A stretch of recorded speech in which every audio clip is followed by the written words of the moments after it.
Hello friends, எல்லோரும் நல்லா இருக்கீங்களா? Welcome to pencil timer channel. இன்றைக்கி ஈவினிங் ஸ்நாக்ஸ் தான். காஃபி கூட என்ன பண்ணலான்னா, ஆமாங்க, சூப்பரான வாழைக்காய் பஜ்ஜி எப்படி பண்ணுறதுன்னு தான் பார்க்க போகிறோம். தேவையான பொருள் வாழைக்காய், கடலை மாவு இல்லைன்னா பஜ்ஜி மாவு கூட எடுத்துக்கோங்க. தேவையான அளவு காயத்தூள். வாழைக்காவை சின்ன சின்னதாக தேவையான சைஸுக்கு கட் பண்ணிக்கோங்க. நான் குழந்தைங்க சாப்பிட்றதுனால ரொம்ப சின்னதாக கட் பண்ணேன். தேவையான அளவு எண்ணெய் எப்படி பண்ணுறதுன்னு பார்க்கலாம். கடாயில் எண்ணெய் ஊற்றி நல்லா எண்ணெய் காயட்டுங்க. அது ஒரு பக்கம் இருக்கட்டும். அப்புறம் பஜ்ஜி மாவு எடுத்துக்கோங்க. பஜ்ஜி மாவு கிடைக்கலனா கடலை மாவு கூட அதில் வத்தல் தூள், உப்பு, காயத்தூள் சேர்த்துக்கோங்க.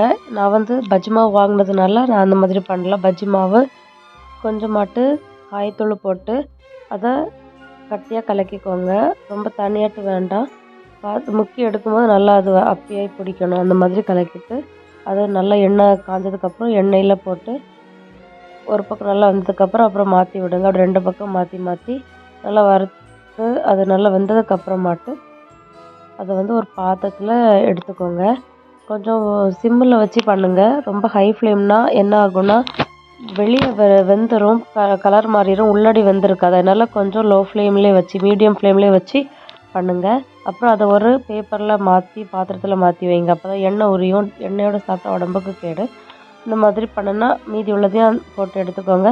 ரொம்ப நல்லாயிருக்கும். சாயந்தரம் பண்ணிங்கன்னா உடனே காலி ஆயிரும். குழந்தைங்களும் சாப்பிடுவாங்க. காஃபி டீ கூட குடிக்கிறதுக்கு சாப்பிட ஸ்நாக்ஸ் ரொம்ப நல்லாயிருக்கும்.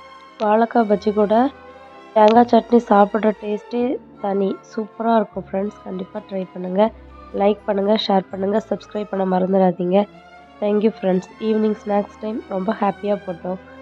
தேங்க்யூ, பாய்.